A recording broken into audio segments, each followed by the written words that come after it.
Thank you, Mr. Speaker.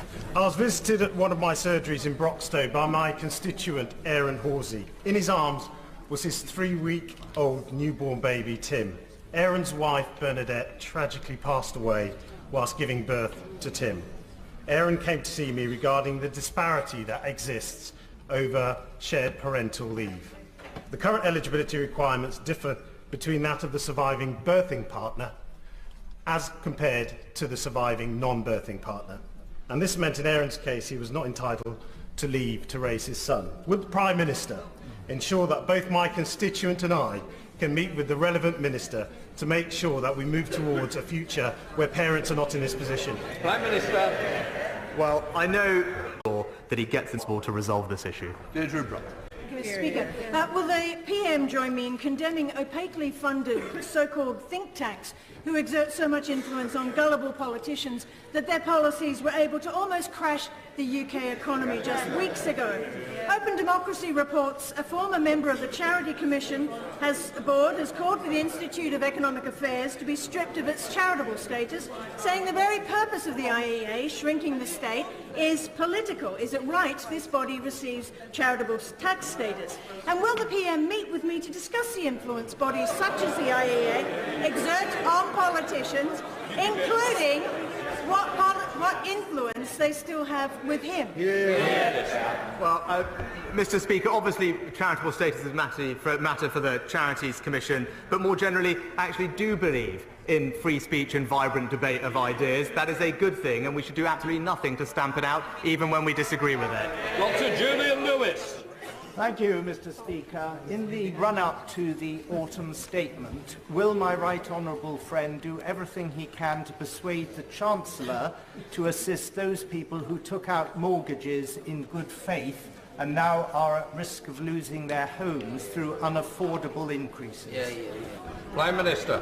Well, Mr. Speaker, my honourable friend is absolutely right to raise mortgage payments. It's why it is absolutely crucial that we put our public finances on a sustainable footing to limit the increase in interest rates, because ultimately that is what puts pressure on people's mortgage payments. That's what this government is determined to do. And in the short term, there are support available through the welfare system for those with mortgage payments, and I hope he can direct his constituent to those.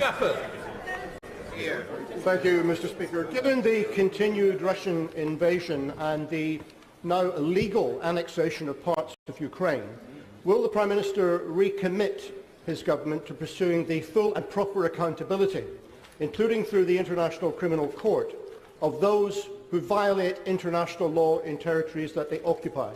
And in particular, will he pursue the rigorous application of the 4th Geneva Convention in terms of the treatment of civilian populations in militarily occupied areas? The honourable gentleman for his is absolutely right. We will continue with the policy that the previous government put in place, and I think it's something that we can be proud of, that we provided, I think, the earliest technical support to gather evidence to put cases together for future prosecutions at the ICC. We will continue to gather evidence, provide support to the Ukrainians, because he's absolutely right. What we are hearing is abhorrent, it's wrong, and those who are conducting these things must be held to account. Simon Hall. Thank you, Mr. Speaker. My right honourable friend and I both represent rural constituencies, and he will know the difficulty in securing both NHS dentistry and GPs in rural areas. We on this side of the House know that the financial decisions that he and the Chancellor are going to be taking are going to be tough. Notwithstanding that, can I urge him to ensure that as many initiatives as possible can be supported and put in place in order to make sure that GPs and dentists know that working in rural areas is an attractive place, and to encourage their recruitment and retention? Prime Minister. My honourable friend is absolutely right about the importance of healthcare provision in rural areas, which our constituents feel acutely because of the distances they have to travel. He has my assurance we will continue to prioritise both dentistry and GP recruitment to make sure that everyone in this country has access to the primary health care that they need and deserve. Chris Black. Thank you, Mr. Speaker.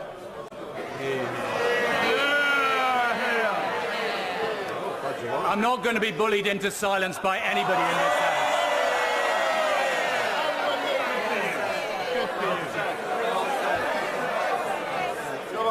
With the highest peacetime tax rates, food inflation running at 11.6%, mortgage rates rising dramatically and a £50 billion hole in the public finances, the Prime Minister knows that Britain's broke. What is it about the 12 years of Tory rule and 5 years of him as a minister that has made such a mess of Britain?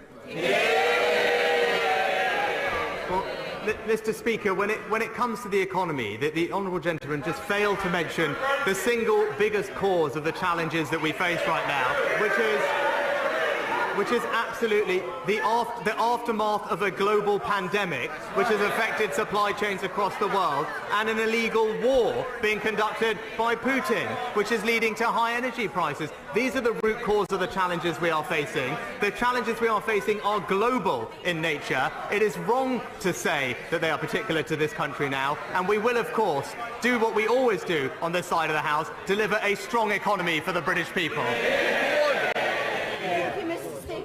In last summer's heatwave, people across Essex witnessed terrible fires. And last month in Ethiopia, I witnessed the horrific climate change-driven drought that is forcing millions of people across the Horn of Africa to the brink of famine. I've discussed climate change with my right honourable friend. I know he cares, and it's great that he's going to Sharm el-Sheikh. But we, the UK, brought the world to Glasgow for COP26. It's vital that we remain world leaders on climate change. So please confirm this government will fulfil the promises that we, the UK, made in Glasgow. Yes. Well, can I thank my honourable friend for her work and role that she has played in us championing the fight against climate change. And I agree with her. There is no long-term prosperity without action on climate change, and there is no energy security without investment in renewables. That's why I will attend COP27 next week to deliver, Mr. Speaker, on Glasgow's legacy of building a secure, clean and sustainable future. Thank you, Mr. Speaker. While the Prime Minister was secretly recorded boasting to friends that he had helped divert money away from deprived areas like Coventry towards wealthy areas, staff of Coventry Hospital are still paying £600 a year to park at work. So when will the Prime Minister stop hammering working people in my community? Well, Mr. Speaker, I think the Honourable Lady was asking about car parking in NHS hospitals, if I'm understood her rightly. We did introduce temporary free car parking during the pandemic. That was the right thing to do. And now all NHS trusts that charge for parking have implemented our free parking manifesto commitment for those in the greatest need, including hard-working NHS staff who work overnight. Speaker, on Back British Farming Day, will the Prime Minister recognise with all members of the House the important role that farmers take and recognise that public money for public good means producing food in this country? But could he also recognise the value that our trade deals are doing in allowing us to export our high-quality produce around the world, in particular the Australia Agreement, where a member of this House will be able to enjoy a certain delicate cut in his bush trucker trials? Well, Mr. Speaker, I agree with my honourable friend. British farmers are indeed the lifeblood of our nation. I join him in celebrating their contribution. I agree with him we need to prioritise food security, and he is right to champion free trade deals. They open up new markets and new opportunities for great British produce, and we will continue to open up more markets for our farmers everywhere. Mr. Speaker, can I welcome the first Prime Minister from Yorkshire for a very long time, but and I'm trying to be kind to him this morning. Isn't it the fact that since he resigned as Chancellor of the Exchequer on the 5th of July, we've had the most turbulent economic and political disaster in our country than any of us can remember? And when he reflects on that, will he also think why, when he was the Chancellor of the Exchequer, he did not help ordinary working people as well as he could? Yes? And can he now take the opportunity to tax the non-dons, who are 70,000 of them, that are getting away with avoiding tax? And will he bring in a tax on windfall profits on the gas and oil industry? Mr. Speaker, I'm very proud of my record as Chancellor in this country. And maybe the honourable gentleman could talk to the 10 million people who had their jobs saved through furlough. Maybe he could talk to the millions of those on the lowest incomes who benefited from the changes we made to universal credit. This will always be a fair and compassionate government that has the most vulnerable at our hearts. Thank you. Thank you, Mr. Speaker. With only 2 out of 10 autistic adults currently in employment, it's clear that much more needs to be done to realise their potential. Will my right honourable friend work with me to make sure that business and industry help close that alarming employment gap? Well, I know this is an area that my right honourable friend rightly champions and knows an enormous amount about. I look forward to working with him closely to get his recommendations on how we and industry can improve the lives of those who need our help. Sarah Jones. Thank you, Mr. Speaker. The Leader of the Opposition asked the Prime Minister who broke the asylum system. He dodged the question. The truth, Mr. Speaker, is that the backlog is now so great, decision-making so collapsed, and returns so low, at a tenth of what they used to be, that the criminal gangs have a business model to die for. Whose fault is that? Mr. Speaker, the reason we are in this situation is because of the unprecedented number of people arriving here illegally, often from safe third countries. Now, if the party opposite was really serious about this, they would realise that we have to stop illegal migration, that we have to stop the exploitation of vulnerable people abroad. But they have opposed every single measure we have taken. They're not serious about this problem because they don't think it matters. Tom Hunt. Very much, Mr. Speaker. Both myself and many of my constituents remember fondly the Prime Minister's visit to Ipswich when he was Chancellor of Exchequer. We spoke about levelling up and he made it clear to me levelling up isn't just about one part of the country, it's a national mission.